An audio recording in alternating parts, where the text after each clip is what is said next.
I really enjoyed you catching him on Twitter Spaces. I really enjoyed that.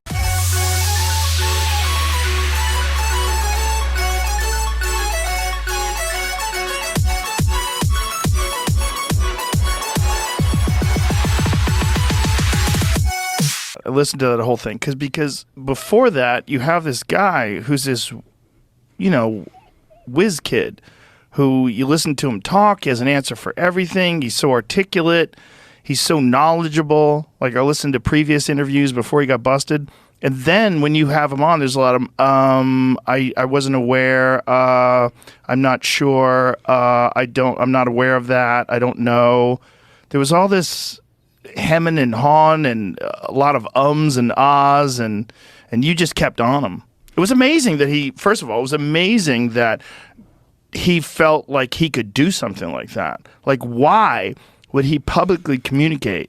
This is why it's so interesting to me to look at fraud. Like, this is why it fascinates me, as well as I think it's an important thing to expose. But like, I'm interested in the characters who perpetuate fraud because they're such interesting psychological case studies. Sam Bankman Fried, you could probably write a whole book about the fact that this guy, he got away with lying so long and perpetuating this image of himself as this generous billionaire. He's sort of the next Warren Buffett, that when everything goes wrong, he thinks he can reestablish control because he's so smart. He is such a good liar that he's like, I can just lie my way out of it. So I think that's why he ultimately talked. His idea was, if I lied my way into it, I can sort of lie my way out of it. And this is what he did. So prior to this, I'd interviewed him twice before, and I had kind of gotten hamstrung with he's just so good at dodging stuff. Did you interview him before the scandal? No, not before the scandal. So it's like as it was going down. As it was going down, he goes on all these Twitter Spaces. He doesn't want to. He's doing interviews with everybody. I ask him, and he doesn't want to talk to me. So, but he's going on these Twitter Spaces. So I was tracking when he'd go on a Twitter Space, and I would contact the people ahead of time and said, hey, kind of kissing up a little bit. But I was just like, somebody has to ask him some real questions. So I had 2 prior little Twitter Space interactions with him, and he kept getting away with the fact that he blamed all the wrongdoing of FTX on Alameda Research. And he said, I don't control Alameda Research. Even though he was the owner, he's no longer the CEO as of 2020. He hands it to this, a girl he actually had a relationship with, Caroline Ellison, right? And she supposedly controlled it. He said, she did everything. I don't have access to the book. Like, I basically knew nothing. So anytime you'd call him out on an issue, you'd say, where's the money? He goes, well, I don't know. It's gone. It's Alameda Research. Ask Alameda. So by the 3rd interview, I'd studied him, and I said, okay, how do we get down to FTX's responsibility in this whole thing? And I kept coming back to, it was the terms of service that said, you cannot move, like when I deposit with you, you're not going to touch my money. And I said, Sam, if that's true, where's the money of all these people? There's no Ethereum left. There's no Bitcoin left. You don't have the real tokens anymore. You just have your sort of nonsense FTT tokens, the tokens you invented.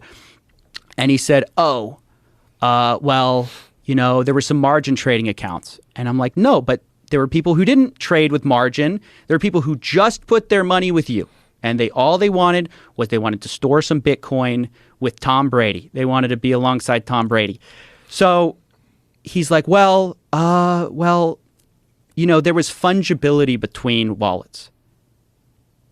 And it's like, well, what's fungibility mean? It means whether you were a guy withdrawing who is this degenerate day trader, or you were a grandma who just put 1 Bitcoin on there, or, more likely the grandson, he treated all the accounts the same. So when everyone came running for the money, they just withdrew until nothing was left. And ultimately, because they had lost billions of dollars, it left billions of dollars in credit claims, basically. They didn't have the money. And so now it's trying to be sorted out by the guy who literally unraveled Enron. And he says, this lawyer goes, it's worse than Enron. I watched the new CEO, talk about it. Yeah. About him trying that's John Ray. Yeah. Trying to unravel it. And it's amazing. It's amazing that things with this amount of money can get this far sideways before anyone knows what's going on. This is the problem with offshore offshore accounts and stuff. Actually, his whole technique of shifting the blame like onto Alameda and like, I don't control Alameda. I've seen something very similar. I'm investigating this Ponzi scheme that's offshore. And like one of the first things the guy does is he controls it, but he renounces ownership. He goes, oh, I'm passing it off to some sham director. And he goes, I don't have anything to do. I don't know. Where's the money? I don't know. But he controls everything. And so it's like, this is the tactic of these offshore companies is like, you put the right people in charge who are going to take the fall, you resign, and then you blame it on them later when everything goes wrong. His problem, though, is Caroline Ellison flipped on him. So she definitely flipped on him. She was smart. Yeah. She cooperated. That her and I believe Gary Wang were big executives. They're cooperating. They pled guilty. They're cooperating with the feds. I mean, they did the smart thing, which is something like this happens, you shut up. You don't say anything. Right. And then you point at your boss. I mean, that's basically what they did. Oof.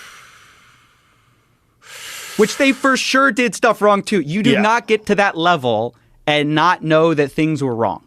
Well, reading her tweets about amphetamine use was pretty wild too. The whole scene was wild. The fact that they were all living together and fucking each other in this giant penthouse, this $40 billion penthouse. The things, it's insane. It's really, I almost wish it wasn't a scam. I've said this before because I root for nerds to like be that successful, that you just completely living outside the norms of society, just fucking each other on amphetamines and making billions of dollars. Like, it sounds like a great story if it wasn't illegitimate. Yeah, ultimately that's the problem. Like, Sam was just hopped up on amphetamines playing League of Legends while on investor calls. Like, at the time, that was seen as this charming, like, genius thing. On calls. On calls. You could hear, even actually, okay, so this is funny. They found his League of Legends account, and during some of the calls after it was a fraud, you could hear him clicking in the background. Click, click, click, click, click. He's playing League. Like, they tracked his account. He's playing League while on calls about the failure of FTX. Wow. Just imagine the arrogance. Is that arrogance or is it just pure addiction? I don't represent the people. The fuck I don't.